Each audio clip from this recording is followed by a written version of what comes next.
Hola chicos, ¿qué tal? Muy buenos días, buenas tardes, espero se encuentren muy bien. Bueno, en esta ocasión vamos a tratar el tema correspondiente a la práctica número 8, que tiene que ver con el equilibrio químico. ¿Ok? Bueno, a grandes rasgos podemos definir al equilibrio químico como un procedimiento, un proceso en el cual una reacción puede pasar de una sustancia a otra con una cierta velocidad. Es decir, pasamos de un cierto reactivo a un cierto producto. ¿Ok? Pero hay ocasiones, obviamente dependiendo de la reacción química, en las que este producto se puede regresar, puede regenerar el reactivo, ¿sí? De igual manera con una cierta velocidad. Y hay que, por ejemplo, tenemos una reacción hipotética de este estilo, en donde dos reactivos A y B reaccionan para formar los productos C y D. ¿Sí? Pero en ocasiones, estos productos C y D regeneran los reactivos A y B, es decir, como que se regresa, ¿no? Se regresa la reacción. De ahí que nosotros escribimos cualquier reacción que experimente este proceso como una doble flecha, porque puede ir tanto en un sentido como en el otro. ¿Sí? Es una ecuación general, cualquier sustancia que nosotros coloquemos aquí puede ocurrir en este sentido. Por supuesto, no todas. ¿Sí? Va a haber algunas ocasiones en las que pues, claramente el sentido será en una sola dirección. ¿Sí? Finalmente podríamos resumir, ¿no? Con que el equilibrio un proceso, en una reacción química, se lleva a cabo cuando la velocidad de reacción de formación de productos a partir de reactivos es igual a la regeneración de estos reactivos a partir de los productos. De ahí que manejamos una igualdad en las velocidades de reacción. ¿Okay? Mucho ojo. Esta igualdad no implica igualdad de concentraciones. ¿Okay? Porque las concentraciones pueden ser distintas si estamos manejando dependiendo obviamente del tipo de reactivos o productos que tengamos. No es lo mismo que es igual en las concentraciones que es igual en las velocidades. Podemos tener velocidades similares, y que las concentraciones sean completamente diferentes. ¿Sí? Eso puede ocurrir. ¿Sí? De igual manera a la inversa. ¿Sí? No hay ningún problema. Bueno. Entonces, vamos a denotarlo de esta manera, como que la velocidad del proceso 1, en donde el 1, voy a ponerlo acá arriba, 1 significa la formación de productos, ¿okay? Es igual a la velocidad 2, en donde 2 significa la regeneración de los reactivos. ¿Okay? Ahí tenemos esta igualdad de velocidades y recordemos, no es igualdad de concentraciones. ¿Okay? Las concentraciones en el equilibrio pues tienen su propia metodología para poder determinarlas. ¿Okay? Y pues no habrá ningún problema si seguimos a cabo dichos procedimientos. ¿Okay? Ahora, una forma en que podemos representar qué es lo que está sucediendo en el equilibrio es por medio de la ley de acción de masas, ¿okay? Que precisamente trata con estas concentraciones. Y mucho ojo, nos vamos a estar refiriendo principalmente a concentraciones molares, ¿okay? No porcentajes, no normalidad, no molaridad, no. Nos vamos a enfocar en la molaridad o concentración molar. Y esta concentración molar normalmente la denotamos entre corchetes. Es decir, si por ejemplo yo quiero calcular la concentración de iones H+, bueno, pues será así de esta manera. Concentración de H+, será tal. Concentración de una sal, no digamos sulfato de cobre. La concentración de sulfato de cobre es esta. Por supuesto, son concentraciones molares, es decir, mol por litro. Bueno, ¿qué me dice la ley de acción de masas? Bueno, que se establece una relación entre las concentraciones de los productos y los reactivos de esta manera. ¿Sí? Basándonos obviamente en nuestra reacción hipotética, ¿sí? Tenemos que la constante de equilibrio, normalmente denotada con la letra K, depende de las concentraciones de los productos entre las concentraciones en los reactivos. Concentraciones molares, y no hay que olvidar que debemos tomar en cuenta los coeficientes estequiométricos de la reacción balanceada. ¿Okay? Aquí los coeficientes son las letras en minúscula. ¿Okay? Y esas letras en minúscula, esos coeficientes, van a involucrarse en la constante de equilibrio como en forma de exponentes. ¿Okay? La concentración molar de C elevado a su coeficiente estequiométrico, C minúscula, por la concentración del otro producto, que es D, elevado a su coeficiente, que es D minúscula, dividida entre la concentración de A elevada a la A minúscula por la concentración de B elevado a la B minúscula. ¿Eh? Vamos a ver obviamente algunos ejemplos. Pongamos uno sencillo, uno rápido. Digamos, una disociación de un ácido. Vamos a pensar que estoy hablando, digamos, de este compuesto, ¿no? Ácido nitroso. Que es una sustancia que establece un equilibrio, se disocia de alguna forma. Se disocia formando los iones H+, y los iones nitrito. Muy importante. Estas especies tendrán que estar en disolución acuosa. En un momento haremos alguna especificación al respecto. Entonces, la constante de equilibrio de este proceso sería entonces la concentración de los iones H+, multiplicada por la concentración de los iones nitrito, es decir, los productos, dividido entre la concentración del ácido nitroso, HNO2. Listo.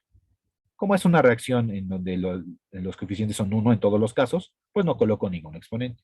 De esta forma podremos calcular cualquier constante de equilibrio que pues, se nos ocurra, ¿no? Siempre y cuando obviamente el proceso sí se encuentra en equilibrio. Y con ayuda de los datos de las concentraciones que tengamos, bueno, pues vamos a darle un valor a la constante de equilibrio. Y podemos interpretarla de la siguiente manera. Si tenemos que la constante de equilibrio es mayor que 1, vamos a darnos cuenta que el equilibrio se encuentra muy desplazado hacia la formación de productos. Porque ¿qué quiere decir que la constante sea mayor que 1? Que aquí en este cociente, el numerador es más grande que el denominador. ¿Sí? Por lo tanto, vamos a tener una mayor cantidad de productos. ¿Sí? De ahí el mayor que 1. Obviamente lo inverso implicaría que el desplazamiento del equilibrio se encuentra hacia los reactivos. Es decir, que el denominador es más grande que el numerador. ¿Sí? A grandes rasgos podremos definir, ¿no?, qué es lo que está sucediendo con nuestra reacción. ¿Sí? Mucho ojo. Aquí yo utilicé principalmente concentraciones. ¿Sí? De ahí que en algunos libros denotan a la constante de equilibrio que depende de las concentraciones como Kc. ¿Sí? Porque hay otra, ¿no? Hay otra constante que depende de las presiones, ¿no?, que se denota con la letra Kp. ¿Sí? O las presiones parciales de cada uno de los gases involucrados en la reacción química. ¿Sí? Para los propósitos de esta práctica, nada más me interesa la parte de las concentraciones. Las presiones no las voy a tocar. ¿Okay? Bueno. Muy relacionado, recordarán ustedes cuando veíamos ahí en alguna de las prácticas la parte de la conductividad. Habíamos visto, ¿no?, que hay algunas sustancias que me generan una mayor conductividad que otras. ¿Okay? Y esto se debe principalmente al grado de disociación. Aquellas sustancias que se disocian completamente, obviamente vamos a tener presencia de una mucho mayor cantidad de iones. Y recuerden que pues, en una disolución, si yo tengo más iones, implica una mayor conductividad eléctrica. ¿Sí? Y aquellas especies que se disocian poco, que se consideran como especies débiles, pues obviamente me producirán una menor cantidad de iones y eso a su vez una menor conductividad. ¿Sí? Vamos a ver algunos de estos casos, ¿sí?, como estos que estamos viendo, ¿sí?, en donde tenemos un ácido fuerte. ¿Sí? Recuerden ahí cómo se manejaban esto de los ácidos y bases, ¿no?, con las diferentes definiciones y todo esto, como el ácido clorhídrico, que se considera como un ácido fuerte porque al momento de disociarse lo va a hacer completamente. Y vemos que la reacción nada más está en un sentido, ¿sí?, puesto que todo el ácido clorhídrico se va a disociar para formar iones H+, y iones cloruro en disolución acuosa. ¿Sí? Y pues de antemano nosotros nos podemos imaginar que esta constante, digo que esta reacción, si nosotros quisiéramos expresar una constante de equilibrio como tal, esta tendrá que ser infinitamente mayor que 1, porque pues no se regresa. ¿Sí? No hay una regeneración del ácido clorhídrico. La constante es mucho mayor que 1, pues prácticamente es infinita. Aquí nos damos cuenta que de acuerdo con lo que vimos acá, está completamente desplazada hacia los productos. ¿Sí? O otro caso como el ácido acético, que es un ácido débil, en el cual sí se establece un equilibrio, como lo podemos ver aquí. para formar este ion, el ion acetato, y el ion H+. ¿Okay? Para estos casos, la constante de equilibrio normalmente es menor que 1, ¿okay? Y pues si ya nos dedicamos a observar algunas tablas y todo esto para algunos ácidos, pues nos daremos cuenta que pues para muchos existe un valor. Por ejemplo, para el ácido acético, la constante de equilibrio es 1.78 por 10 a la menos 5. ¿Okay? Si se dan cuenta, es un valor muy pequeñito, mucho menor que 1, por lo que aquí el equilibrio está desplazado hacia pues mantenerse como ácido acético. Y muy poquito se va a disociar. ¿Okay? Por supuesto, este poquito que se disocia sí puede cambiar un poquito las propiedades de la sustancia, obviamente. ¿Eh? Pero bueno, nada más ahí, para tener ahí la referencia, para tener ahí la definición como tal. ¿Eh? Bien. Por supuesto, esta constante de equilibrio va a afectar muchas propiedades, tales como son la solubilidad, la conductividad o incluso movimientos en la temperatura, movimientos en las concentraciones, entre muchas otras propiedades, ¿no? que puede estar involucrada aquí la constante de equilibrio. ¿Sí? Por ejemplo, si nos manejamos con la solubilidad, bueno, dependiendo del número que tengamos de la constante, podríamos decir, por ejemplo, que tenemos la solubilización de una sustancia o que vamos a preferir o favorecer la precipitación de esa sustancia. ¿Sí? Cuestiones de ese estilo nosotros podremos predecir para muchos procedimientos, muchos procesos químicos, muchas reacciones como tal. ¿Sí? Bien, continuamos. Y pues una aclaración. ¿Sí? Lo había mencionado así muy rápido en la parte de arriba, ¿sí? Que únicamente vamos a tomar en cuenta disoluciones acuosas y si tenemos gases, también vamos a tomar en cuenta los gases. No vamos a tomar en cuenta a aquellas especies o aquellos compuestos que se encuentran en estado sólido o aquellos que tienen la función de ser el disolvente o en estado líquido puro. ¿Sí? Ojo, disolución acuosa no es lo mismo que estado líquido. ¿Sí? Disolución acuosa quiere decir que yo tengo una sustancia disuelta en un disolvente. ¿Sí? No es lo mismo que, por ejemplo, el agua líquida. ¿Sí? El agua líquida es el disolvente, está en estado líquido como tal, líquido puro. Esos no se toman en cuenta. ¿Sí? Y bueno, de esto nos podemos fijar en los subíndices, ¿no? Que tiene nuestra reacción. Si tiene una S es un sólido, si es AC es acuoso, si es L es líquido y si es G es gas.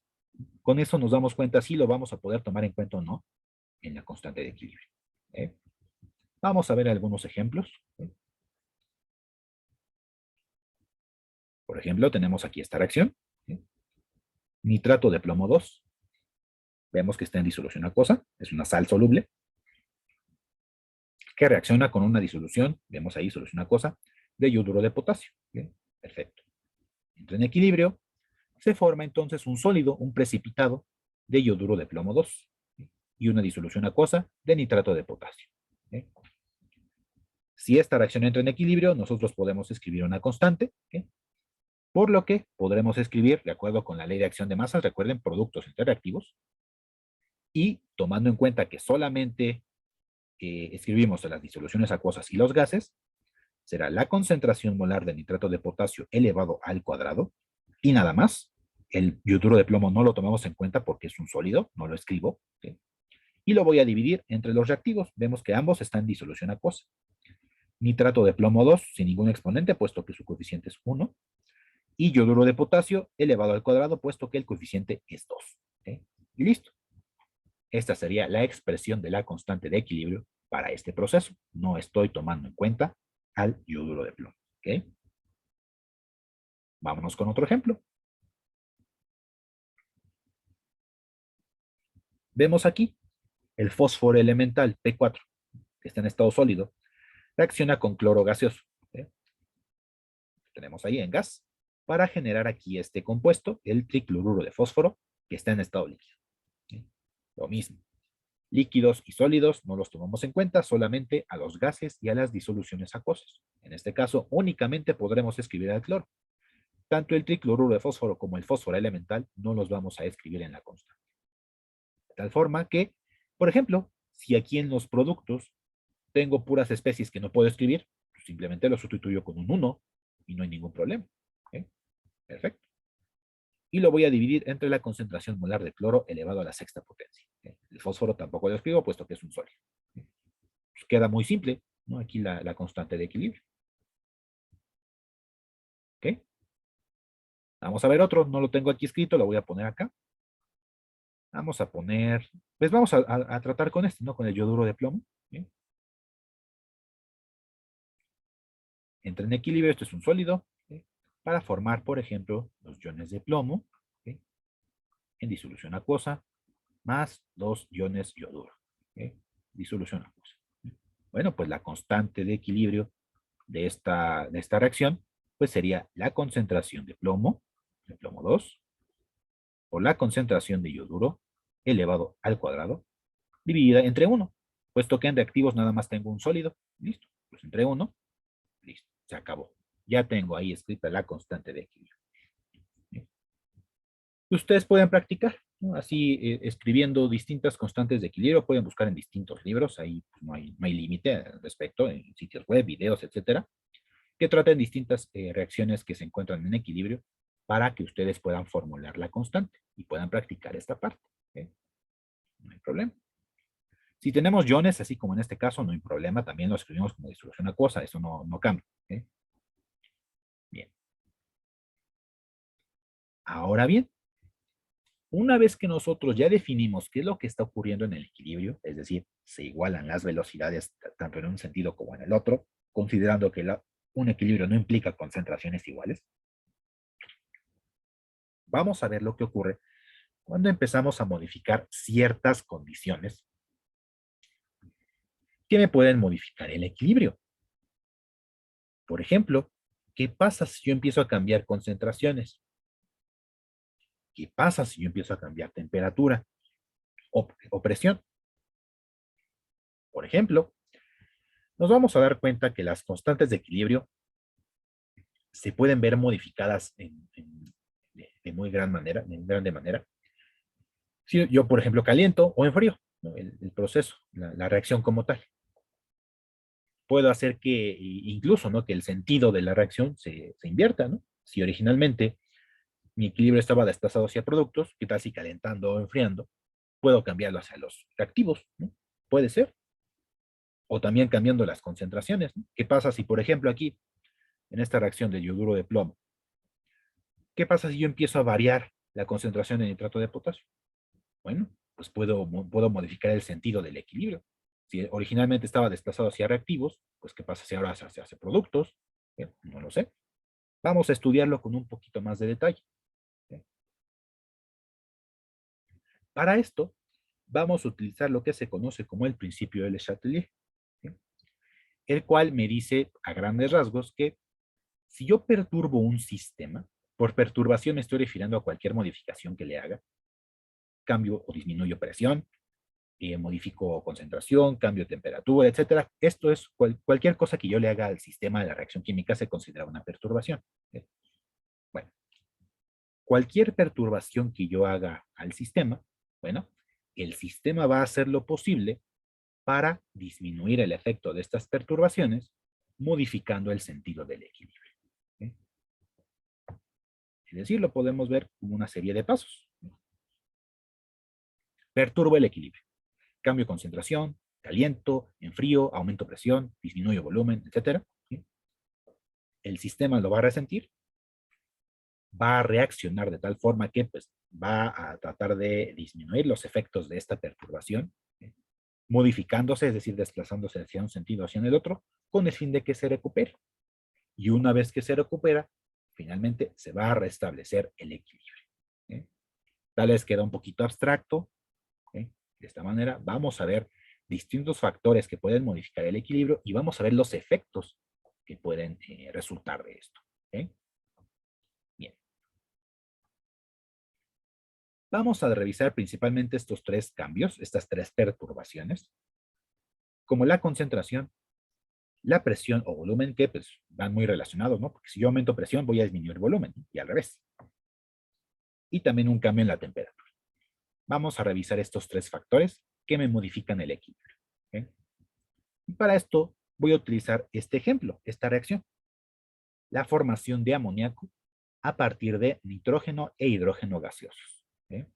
Vemos que todos están en estado gaseoso, Sí, por ejemplo, si quisiéramos escribir la constante de esta reacción, bueno, simplemente para seguir practicando, constante es, por ejemplo, la concentración de amoníaco al cuadrado entre la concentración de nitrógeno o la concentración de hidrógeno al cubo. ¿Okay? Nada más ahí para que sigamos practicando cómo escribir las constantes de equilibrio. ¿Okay? Bueno, pues para esto pues me ayudo de algunas figuritas, ahí como lo estamos viendo, y pues voy a revisar estos efectos. ¿Qué pasa si a esta reacción que, pues bueno, ya la tengo ahí presente, ya entro en equilibrio, yo tengo ahí una velocidad igual, tanto la formación de amoníaco como la descomposición de amoníaco para formar o regenerar los gases? ¿Okay? ¿Qué pasa, por ejemplo, si por algún motivo yo agrego más hidrógeno a la reacción o al sistema? Es decir, de alguna manera estoy aumentando la concentración de hidrógeno presente en mi sistema. ¿Qué va a ocurrir? Bueno, el sistema va a resentir esta subida de hidrógeno, ¿sí? Y se va a mover, se va a modificar. ¿Por qué? Porque pues si yo agrego una cantidad extra de hidrógeno, estoy variando las concentraciones que ya estaban en el equilibrio. Entonces el sistema va a provocar que se gaste ese exceso de hidrógeno. ¿Y de qué manera se va a gastar? Pues moviéndose el equilibrio hacia la formación de más productos. ¿Sí? Entonces, para gastarse este exceso, ¿sí? Este exceso de hidrógeno, se tendrá que regenerar más amoníaco, pues para bajar la concentración de este hidrógeno. ¿Sí? Y aquí más o menos lo podemos ver en esta figurita. Bien aquí, aquí yo tengo una cierta concentración de hidrógeno. Aquí esta línea punteada implica que ya se alcanzó el equilibrio. ¿Sí? Entonces, ¿qué pasa si de repente yo agrego más hidrógeno? ¿Sí? Bueno, pues vean que se empieza a gastar. ¿Sí? Se empieza a gastar, empieza a disminuir esta concentración hasta regresar a los valores originales, ¿no? Si lo queremos ver de esa manera. Pero esto implica una mayor formación de amoníaco. ¿Sí? Por eso decimos que si aumento la concentración de alguno de los reactivos, el equilibrio se va a desplazar hacia la formación de productos. ¿Sí? Lo mismo sucede si yo aumento nitrógeno. Si yo aumento nitrógeno, ¿sí? Aumenta la concentración de nitrógeno, pues voy a tener un exceso. ¿Sí? Va a ocurrir exactamente lo mismo. El sistema se va a mover de tal manera que se va a gastar este exceso de nitrógeno. Y la única forma en que lo puede hacer es generando más amoníaco. ¿Okay? Espero haya quedado claro esto. Ahora bien, ¿qué pasa si yo por algún motivo aumento la concentración de amoníaco? ¿Okay? Ahora voy a tener un exceso de esta sustancia. Un exceso de amoníaco.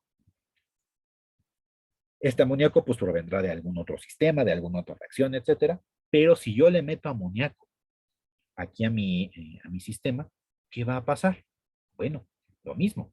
Se va a gastar este exceso de amoníaco para regenerar a mis reactivos. Es decir, ahora el equilibrio se está desplazando hacia la formación de los reactivos. ¿Sí? Entonces, si lo vemos de manera global, tiene cierta lógica. Si aumento reactivos, el equilibrio se desplaza hacia productos. Si aumento productos, el equilibrio se desplaza hacia reactivos. ¿Sí? Espero que quede claro esa parte. ¿Sí? Y ahora vamos a ver el proceso inverso. ¿Qué pasa si yo extraigo o quito la concentración de alguna sustancia? ¿Qué pasa si ahora disminuyo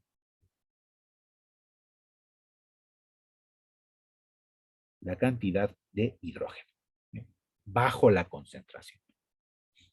Bueno, también el sistema se va a dar cuenta de esto. ¿Sí? Y va a reaccionar de tal forma que va a regenerar esa pérdida de hidrógeno. ¿Y cómo lo va a hacer? Bueno, pues no le va a quedar otra opción más que descomponer el amoníaco. ¿Sí? Al descomponer amoníaco, pues voy a regenerar el hidrógeno perdido. ¿Sí? Entonces, si disminuye hidrógeno, ¿qué va a ocurrir? El equilibrio se desplaza hacia los reactivos para regenerar la pérdida de hidrógeno. Lo mismo sucederá si disminuye nitrógeno. ¿Ok? El sistema se da cuenta y se va a regenerar la pérdida de este nitrógeno. Pero lo mismo sucederá si yo por alguna razón extraigo o disminuyo la concentración de amoníaco. También el sistema se va a dar cuenta y ahora el sentido se invierte, ¿no? Si hay una disminución de amoníaco, bueno, pues el sistema se da cuenta y favorecerá el equilibrio hacia la formación de más amoníaco, es decir, hacia los productos. ¿Okay? Vamos a verlo, una especie de resumen en cuanto concluya con los demás temas, nada más ahí para que si quieren repetir esta explicación, adelante, lo pueden hacer, ¿sí? No hay ningún problema. ¿Sí? Vamos ahora con lo que sucede con la presión y el volumen. Vamos a movernos acá abajo. Voy a escribir la misma reacción para no estarme regresando. ¿Sí? Es nitrógeno más hidrógeno en equilibrio para formar amoníaco. ¿Sí? Listo. Entonces aquí tenemos lo que sucede con la presión y el volumen. Recuerden, aumento de presión disminuye volumen. Y al revés, ¿no? Disminuye presión, aumenta volumen. Por eso es que están muy relacionados. Cualquiera de los dos conceptos me sirve. ¿Bien? Mucho ojo. Cuando hablamos de presión o temperatura como modificante del equilibrio, nos vamos a enfocar principalmente en las sustancias en estado gaseoso. Si yo tengo líquidos, si yo tengo sólidos o si yo tengo disoluciones acuosas, esto no se va a ver tan afectado. Nos interesan principalmente las sustancias gaseosas. Y fue por eso que a propósito escribí este ejemplo, en donde todas mis sustancias están gaseosas. ¿Okay? Nada más ojo ahí. Si en cualquier otra reacción tengo combinaciones, ¿no?, de sólidos, líquidos, acuosos y gases, para el estudio de la presión o volumen, únicamente me interesa los gases. ¿Okay? Ninguna otra cosa. Bien. Entonces, con base en esto, podemos proseguir. Vamos a tener un sistema en equilibrio, como lo vemos aquí. Tenemos ahí las distintas sustancias, tenemos el hidrógeno, nitrógeno y amoníaco. Perfecto. ¿Qué pasa cuando yo aumento presión? Vean lo que está sucediendo, ¿no? Está disminuyendo el volumen. ¿Qué estoy provocando? Que se junten más las moléculas. ¿Okay? Y al haber una mayor interacción entre las moléculas, voy a favorecer la reacción. ¿Okay? ¿En qué sentido la voy a favorecer? Bueno, pues si yo disminuyo volumen, aumento presión, ¿okay?, lo que voy a provocar es que aumente la cantidad de interacciones, ¿sí?, en mucha medida. ¿Sí? Vemos ahí cómo se acumulan ahí las sustancias. Y pues para evitar, ¿no?, ahora sí que una sobrecarga como tal, si lo quisiéramos ver así, ¿sí?, pues el sistema se va a modificar. ¿De qué forma? Bueno, si yo aumento presión, el equilibrio se va a desplazar hacia la formación de menos números de moles gaseosos. ¿Okay? Aquí lo podemos ver en nuestra reacción. ¿Cuántos moles gaseosos tengo en reactivos? ¿Okay? Bueno, tengo 3 de hidrógeno y 1 de nitrógeno, es decir, 4. ¿Okay? ¿Y en productos que tengo? ¿Cuántos moles gaseosos tengo? 2. ¿Okay? Por supuesto, si yo tuviera acá líquidos y sólidos, no me interesan, nada más los gases. ¿Okay?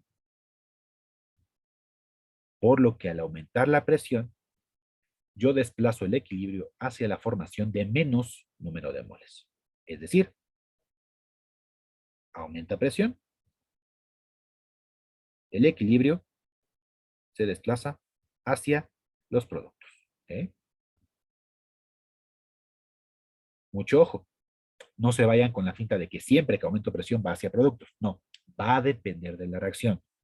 Y en este caso coincide que es a productos, puesto que es donde tengo una menor cantidad de número de moles. ¿Okay? Si yo tuviera la reacción invertida, ¿okay?, por ejemplo, la descomposición de amoníaco para formar nitrógeno e hidrógeno, bueno, pues sigo la misma lógica. ¿Y donde hay menos moles gaseosos? En reactivos. Entonces, si aumento presión, pues el equilibrio va hacia reactivos. ¿Sí? Siempre va a ser hacia donde haya una menor cantidad de moles. ¿Sí? para pues disminuir esta cantidad de interacciones que existen. ¿Sí? Obviamente, aumento de presión implica disminución de volumen. Es lo mismo, ¿no? Aumenta presión o disminuye volumen, que lo voy a poner acá. Disminuye volumen, es exactamente lo mismo. ¿Okay?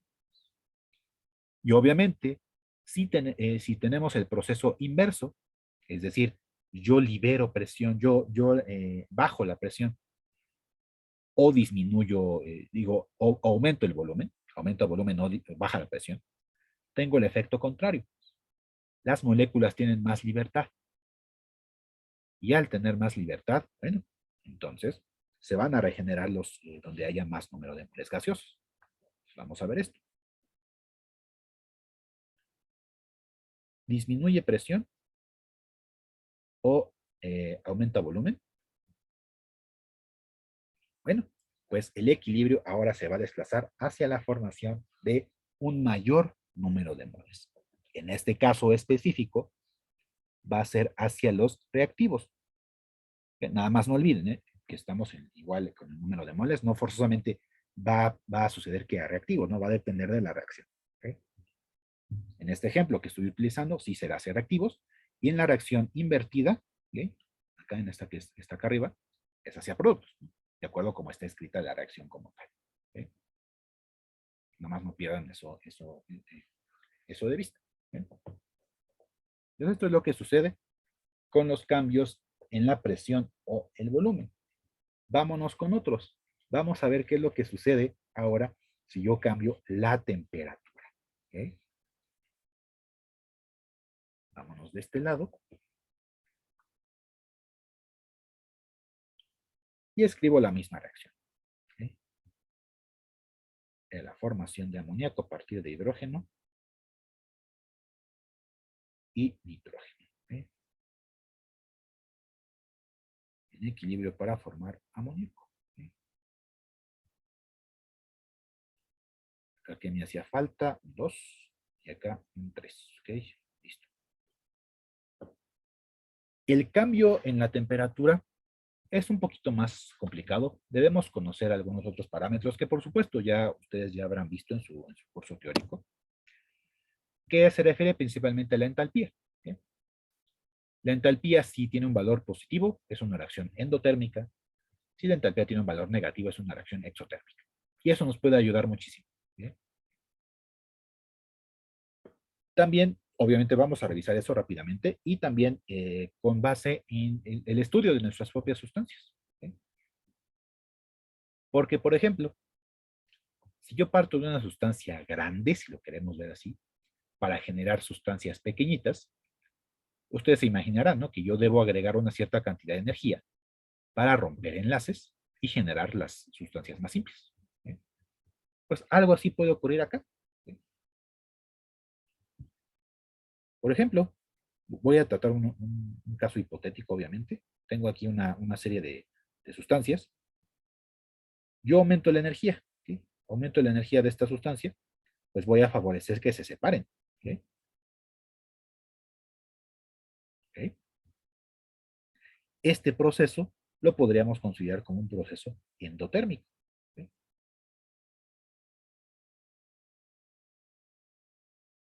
Porque le estoy añadiendo energía, o como normalmente se escribe acá, le añadimos calor, ¿no? Un calor que lo representamos con la Q. Entonces este calor se lo añado a la sustancia compleja, se separan las sustancias más simples. Y como en este caso, el calor se lo estoy añadiendo a los reactivos, se trata de un proceso o de una situación endotérmica. ¿Okay? Porque el calor entra en el sistema. ¿Okay? Si lo viéramos del proceso inverso, es decir, que pasamos de las sustancias separadas que se juntan de nuevo, bueno, pues voy a hacer exactamente lo mismo, nada más lo voy a invertir. ¿Sí? En esta situación, al juntar estas moléculas por separado para tener algo más complejo, voy a ver o voy a apreciar la liberación de calor o la liberación de energía. Pues en estos casos, estoy hablando de una reacción exotérmica. ¿Okay?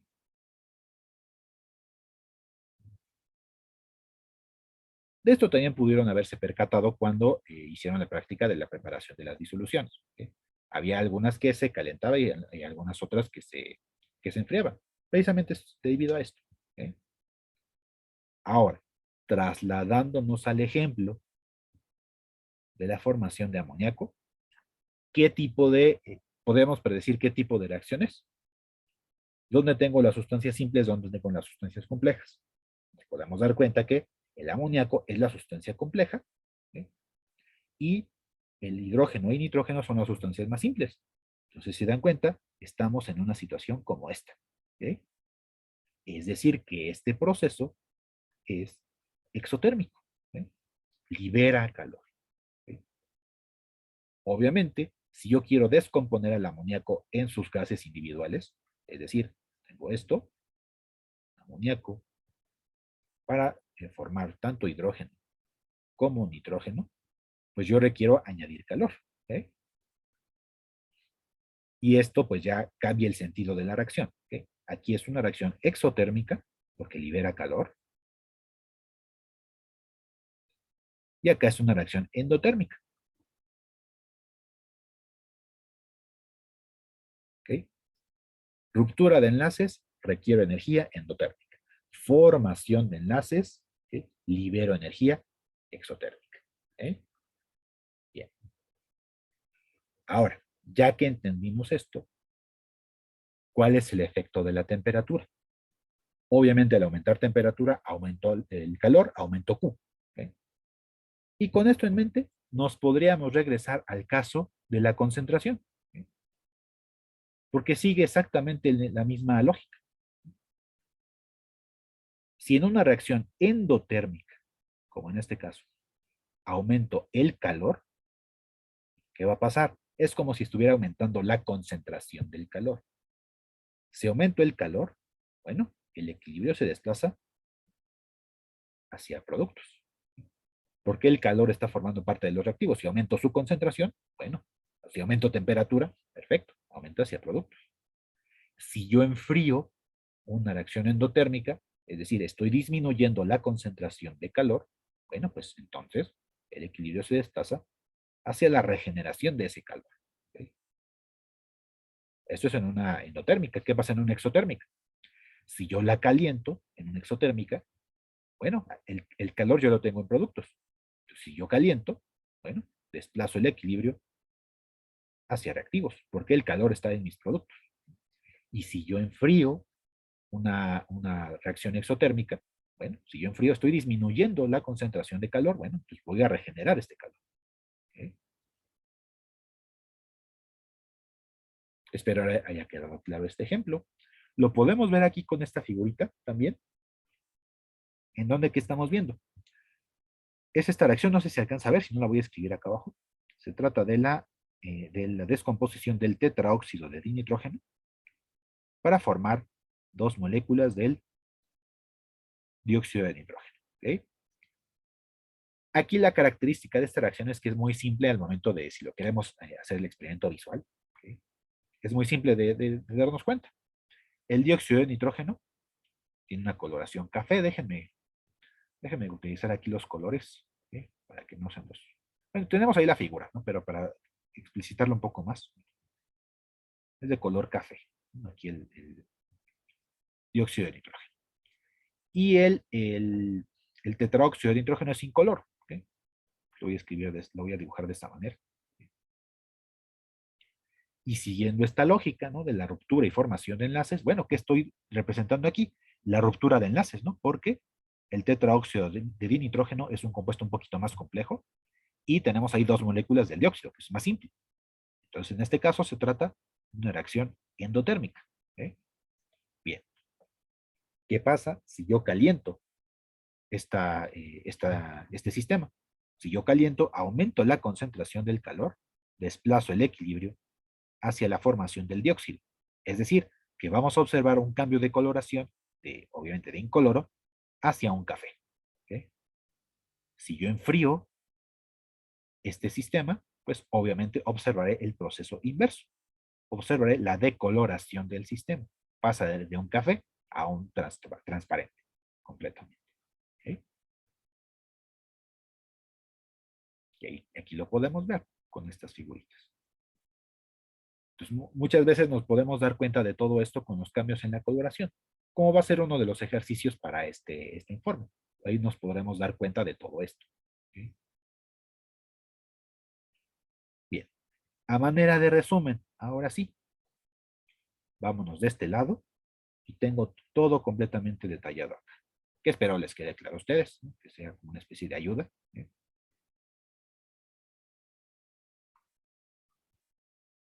Ok, ahí está todo. En el primer caso, estoy hablando de cambios en la concentración. ¿Sí?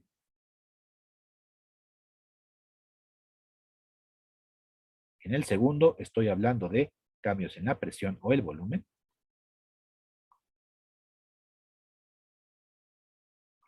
Y aquí finalmente estoy hablando de cambios en la temperatura. ¿Okay? Recuerden que aquí los corchetes implican concentración molar. ¿Okay? Pues, ¿qué pasa? En una reacción en equilibrio, si yo aumento concentración de reactivos, el equilibrio se desplaza hacia productos. ¿Okay? ¿Okay? Si yo disminuyo la concentración de reactivos, el equilibrio se desplaza hacia los reactivos. ¿Okay? Si yo disminuyo, bueno, que tuve un errorcito, lo voy a corregir. ¿Okay? Si yo disminuyo la concentración de productos, ¿okay? Estoy acá, si yo disminuyo la concentración de productos, el equilibrio se desplaza hacia productos. Este lo voy a corregir, para que no nos equivoquemos.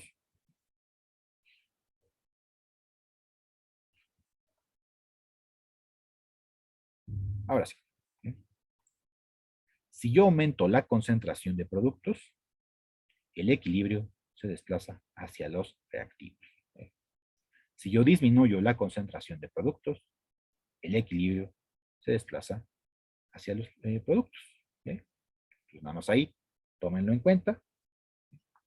Pueden hacer sus diferentes predicciones para las diferentes reacciones. Recuerden, aumento de reactivos, el equilibrio hacia productos.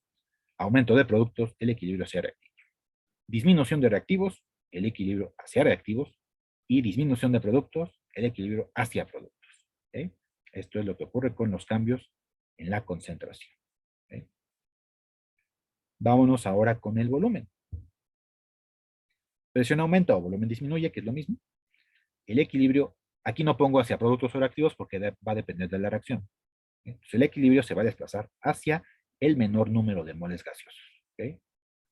Y lo contrario, presión disminuye o volumen aumenta, el equilibrio hacia donde está una mayor cantidad de moles gaseosos.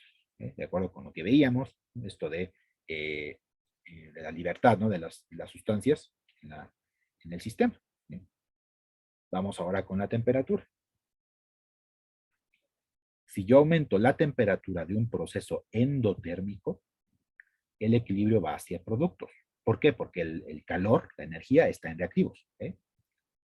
Al contrario, si yo aumento la temperatura de un proceso exotérmico, el equilibrio se desplaza hacia los reactivos. ¿Por qué? Porque el calor o energía está del lado de los productos. Estoy aumentando productos, bueno, lo desplazo hacia reactivos. ¿Sí? Y luego inverso. Si disminuyo temperatura de un proceso endotérmico, el equilibrio se desplaza hacia reactivos. ¿Sí? Y si disminuyo la temperatura de un proceso exotérmico, el equilibrio se desplaza hacia los productos. ¿Okay? Pues ahí pueden analizar todo esto, pueden hacer todas sus conjeturas, predicciones, todo esto para finalmente dar un veredicto de qué es lo que está ocurriendo en una reacción química al modificar tal o cual propiedad. ¿Okay? Sirve como resumen, si lo quieren tomar capturas, si quieren formar su propio cuadrito, adelante. ¿Okay? No hay ningún problema. Listo. Entonces ya basta aquí de la teoría. Vámonos ahora al experimento en casa, que es algo bastante simple, muy, muy, muy sencillo, ¿sí? Que no tanto como los experimentos anteriores, ¿sí? En donde nos vamos a dar cuenta de qué es lo que está sucediendo con el equilibrio a partir de un experimento bastante simple. ¿Sí? Lo tengo de este lado, acá arriba, ¿sí? En donde nos interesa ver qué es lo que ocurre con la efervescencia de una pastilla de Alka-Seltzer. O de cualquier otra pastilla, ¿no? Que al momento de entrar en contacto con el agua, pues ocurre este fenómeno de la efervescencia, ¿no? Cualquiera me sirve, no forzosamente Alka-Seltzer. Entonces lo que van a hacer es preparar 3 recipientes, de preferencia de la misma capacidad, ¿sí? Y con el mismo volumen de agua. ¿Sí? Y ustedes lo que van a hacer es llenar los 3 recipientes con el mismo volumen de agua. ¿Sí? Uno de ellos lo van a dejar inalterado, es decir, van a tener el agua al tiempo. ¿Sí? El otro lo van a enfriar, lo van a meter a su refrigerador. Obviamente que no se congele, ¿sí? Nada más que se enfríe, que baje la temperatura, que no se forme hielo, que esté frío. ¿Sí? Y el otro lo van a calentar. ¿Sí? Tampoco lo vayan a llevar al punto de ebullición, ¿sí? Nada más que esté caliente, ¿sí? Que se aprecie, ¿no? Que esté caliente con respecto al agua al tiempo. ¿Sí? El caso es que vamos a tener 3 medidas de temperatura. ¿Sí? Por supuesto, no tenemos un termómetro para medir exactamente la temperatura, pero pues, con esto pues ya nos aseguramos de que tenemos 3 temperaturas, ¿no? Frío, al tiempo y caliente. ¿Sí? Entonces el frío sin que se congele, nada más que esté frío, y la caliente que no ebulla, nada más que esté cálido. ¿Sí? Y a cada uno de estos le vamos a agregar una tabletita de Alka-Seltzer o cualquier sustancia que efervesca, ¿no? En el agua. ¿Okay? Y van a anotar las observaciones. Obviamente su referencia va a ser el recipiente 2, que contiene el agua al tiempo. ¿Okay? Colocan allí lo correspondiente, van a observar cómo efervece y listo. Se van al agua fría, hacen lo mismo y comparan, ¿no? ¿Cómo lo van a comparar? Pues simplemente con la cantidad de burbujas que se están generando. ¿Puede aumentar o puede disminuir? No lo sabemos. ¿Okay? Y lo mismo harán con el agua caliente. Van a comparar con respecto a lo que sucede con el agua al tiempo. Este experimento lo pueden hacer como gusten. Si quieren hacerlo uno por uno, adelante, para ir que vayan registrando sus observaciones. O si pueden y quieren, obviamente, pueden hacer los 3 al mismo tiempo. Ya que tengan el agua fría y el agua caliente, pueden colocar las 3 tabletitas al mismo tiempo e incluso tomar un video. Como guste. Video o fotografía, como quieran. Obviamente se va a apreciar mucho mejor en video, pero pues ya queda completamente a su criterio. ¿Bien? Y comparen los 3. ¿Sí? Y con ayuda de la referencia, que es el agua al tiempo, ustedes se van a dar cuenta de qué tipo de proceso es. Si es un proceso endotérmico o un proceso exotérmico. ¿Sí? Vamos a pensar que aquí obviamente voy a inventarme datos. Vamos a pensar que aquí me salen, no sé, 5 burbujitas. ¿Okay? Y que al momento de calentarlo me salen 3. ¿Okay? 3 burbujitas y al momento de enfriarlo me salen, no sé, 10 burbujitas. ¿Okay? ¿Qué quiere decir esto? Que al momento de bajar la temperatura se favorece esta efervescencia. ¿Okay? ¿Y qué implica esto? Que sea un proceso exotérmico o un proceso endotérmico, chicos. ¿Qué se imaginan ustedes? ¿Okay? ¿Qué dijimos? Si a un proceso exotérmico le disminuimos la temperatura, ¿qué va a ocurrir? Pues se va a desplazar hacia la formación de productos. Porque la efervescencia, ¿qué es? Pues vamos a tener un compuesto complejo, vamos a ponerle un compuesto AB, ¿sí? Que al momento de que entra en contacto con el agua, se van a liberar burbujitas, que normalmente es dióxido de carbono. ¿Sí? Y no importando lo que sea AB en este momento, lo que importa es que se libera CO2. ¿Sí? Bueno, y si el proceso es exotérmico, al momento de enfriarlo, pues se va a desplazar hacia los productos. ¿Sí? Por lo que la hipótesis es que la efervescencia del Alka-Seltzer es un proceso exotérmico, por lo cual al momento de enfriar el agua, vamos a tener una mayor producción de CO2. ¿Sí? Por supuesto, esto me lo acabo de inventar, no sé si funcione así. Ya ustedes lo verificarán. ¿Qué tal si al momento de calentarlo sea cuando se establezcan más burbujas? Bueno, entonces ahí en ese caso estaríamos hablando de un proceso endotérmico. Es decir, estaríamos haciendo algo como esto. ¿Sí? Si es un proceso endotérmico, bueno, al momento de calentar, voy a favorecer la producción de CO2, una mayor cantidad de burbujas. ¿Sí?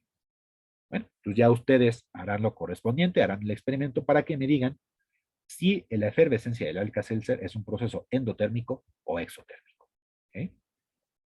Van a anotar todas sus observaciones, obviamente van a colocar las imágenes de su experimento, ya sea en fotografía o en video, ¿sí? Como ustedes gusten. ¿Sí? Bien. ¿Y qué vamos a hacer con esto? Bueno, precisamente lo que les acabo de mencionar. La comparación de los tres procesos, agua fría al tiempo y caliente, y concluir acerca de la influencia de la temperatura, es decir, responder si la efervescencia es un proceso endotérmico o exotérmico, ¿sí? O al menos la efervescencia del Alka-Seltzer. ¿Sí? Si tienen, por ejemplo, algún otro medicamento, ¿qué tal si, por ejemplo, tienen ustedes en sus casas, ¿no? Un medicamento de estos que sirven, ¿no? Para la gripa, de estas tabletitas que también se colocan en el agua para que efervesca y todo eso y se genera ahí el juguito. ¿Sí? ¿Qué tal si ya tienen uno de estos medicamentos que ya está caducado? Bueno, pues lo pueden aprovechar para este experimento. No hay ningún problema y así ya no desperdician nada. ¿Sí? Bueno, ya dependerá obviamente de cada uno de ustedes, ¿sí? Cómo quieran tratar el experimento. Recuerden, no forzosamente tiene que ser Alka-Seltzer, puede ser alguna otra sustancia, alguna otra tabletita de otro medicamento, lo que sea. El caso es que ustedes puedan comparar qué es lo que sucede a las tres temperaturas. ¿Sí? Bien. Bueno, como les mencioné, este experimento es bastante simple, bastante sencillo. ¿Sí? Esto es lo que comprende a lo de esta práctica.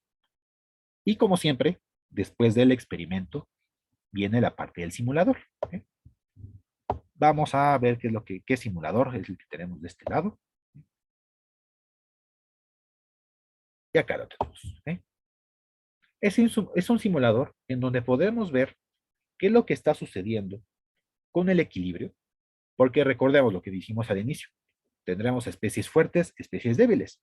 Las especies fuertes se disocian por completo y las débiles pues lo hacen en una pequeña fracción. ¿Eh? Y eso tiene influencia, obviamente, si estamos hablando de ácidos y bases, en el pH, y si estamos hablando de los finalmente como los iones, pues de la conductividad.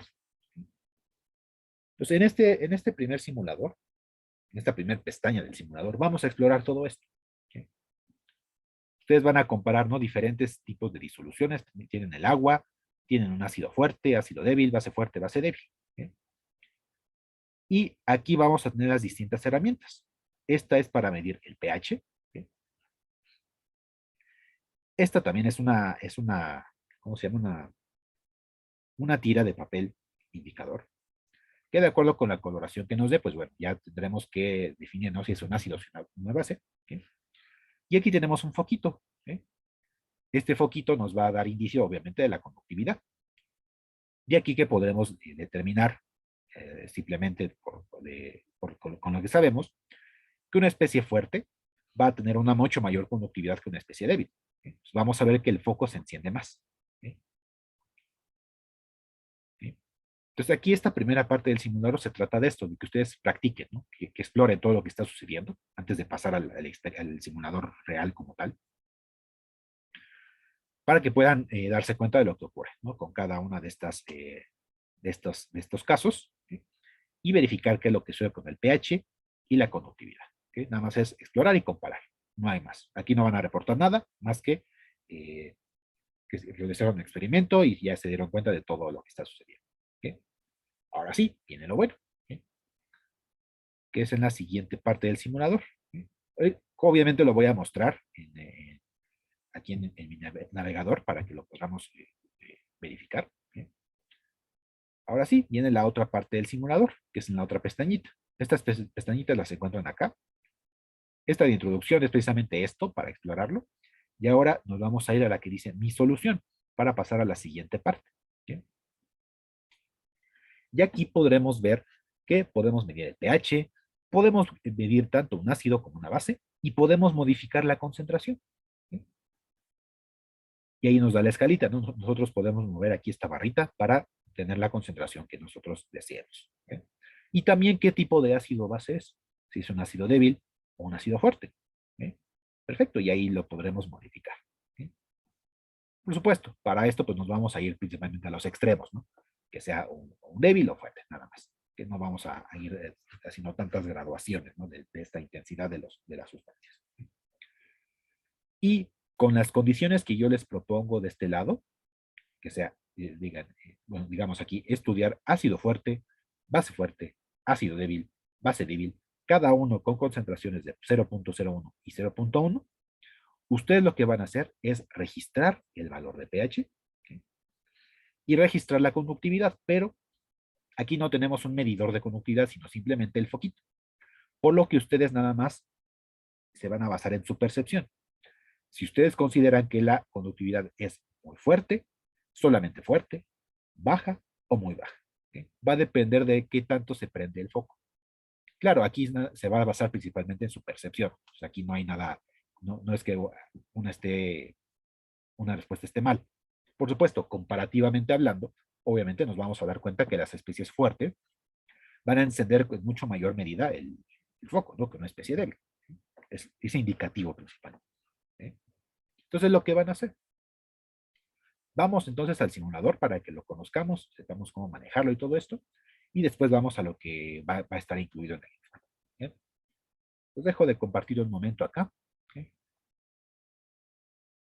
Me paso a este simulador, ¿sí?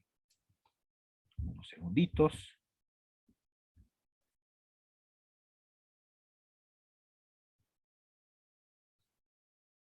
Y aquí lo tenemos, nada más esperamos unos segundos a que pueda cargar.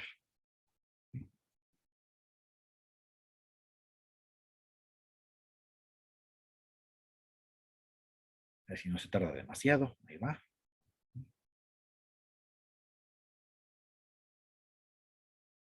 Y nos va a mostrar las dos opciones. En unos segunditos nos lo muestra, ahí está.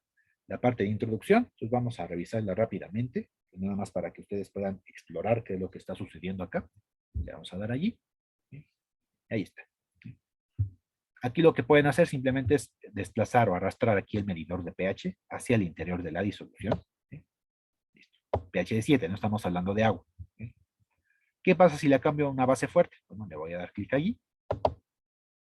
Vean lo que sucedió. Y nos podemos dar cuenta de lo que tenemos aquí en la parte de abajo.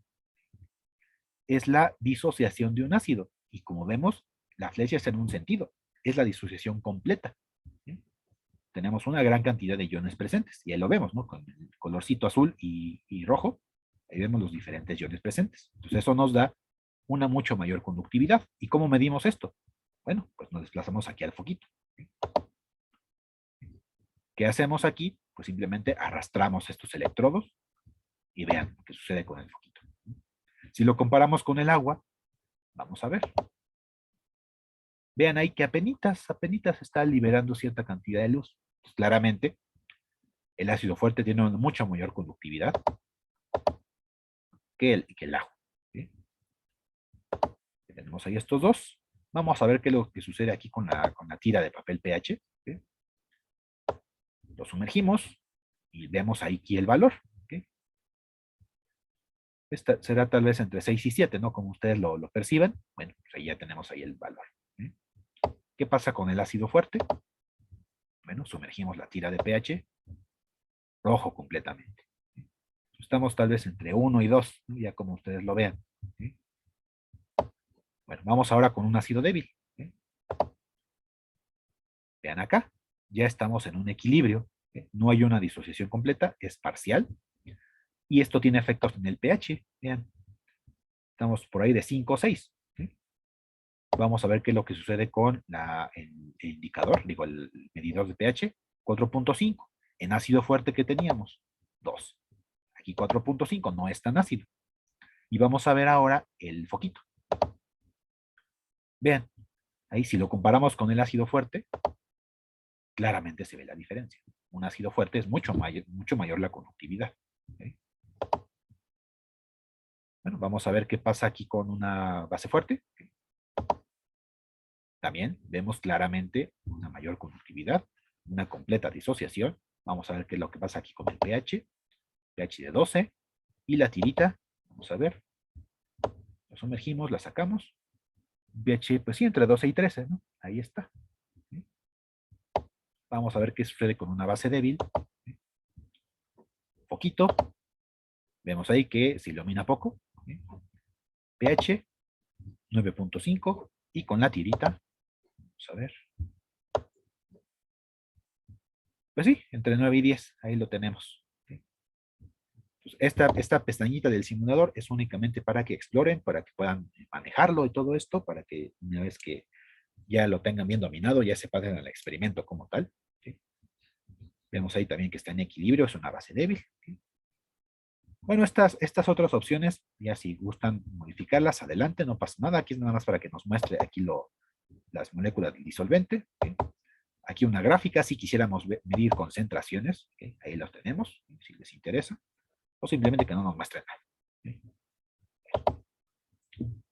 Bueno, pues ahora sí, vámonos al experimento como tal, ya que hemos dominado todo esto. ¿Sí?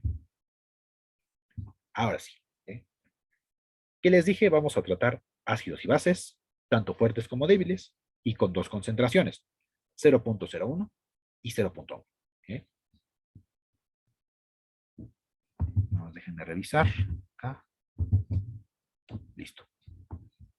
Entonces el 0.01 así lo dejamos, no pasa nada. Ácido, también lo dejo ahí. Débil, perfecto. Entonces no voy a mover nada para estudiar un ácido débil. ¿Sí? Mido el pH, bajo esto, 4.5 y lo registro. ¿Sí? No pasa nada. Por supuesto, ustedes le pueden modificar acá qué tan débil quieren que sea. ¿Sí? Y vean cómo se cambia el pH. ¿Sí? Ustedes le van a poner en donde quieran. ¿Sí? Bueno, por ejemplo ahí, 5.47, lo registro. ¿Sí? Y ahora me voy al valor de pH, digo, a la tira, nada más para confirmar esto. ¿Sí? Pues sí, me da entre 5 y 6. ¿Okay? Perfecto, no hay problema. Me voy al foquito. ¿Okay? Sumerjo los electrodos. Bueno, vemos que apenas se está iluminando ahí. Bueno, y ahí tenemos la reacción, ¿no? Que se estaría llevando a cabo. Una reacción genérica en equilibrio. ¿Okay? Me voy a cambiar ahora a la concentración de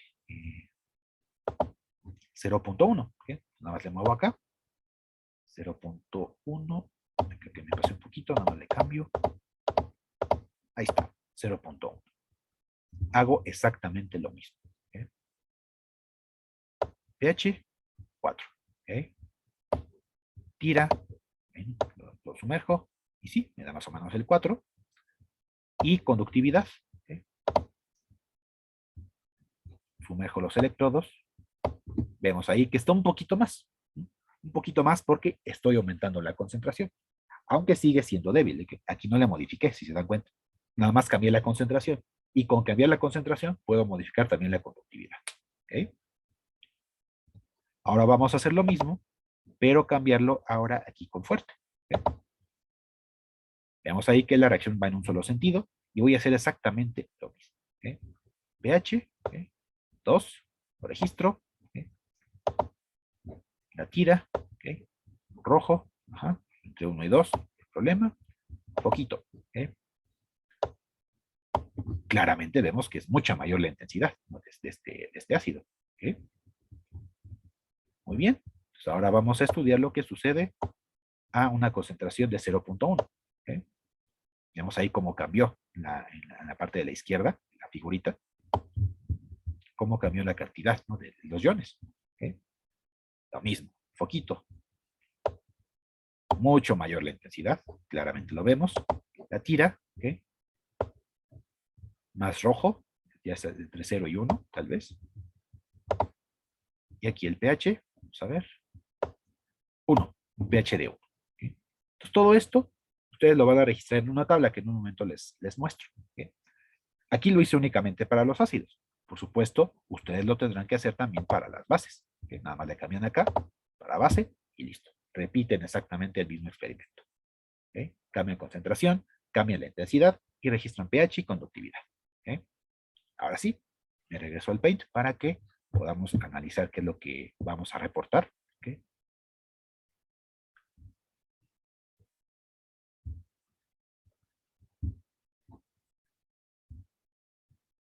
Aquí lo tenemos. Bueno, entonces ustedes lo que van a hacer es simplemente vaciar sus datos en esta tabla.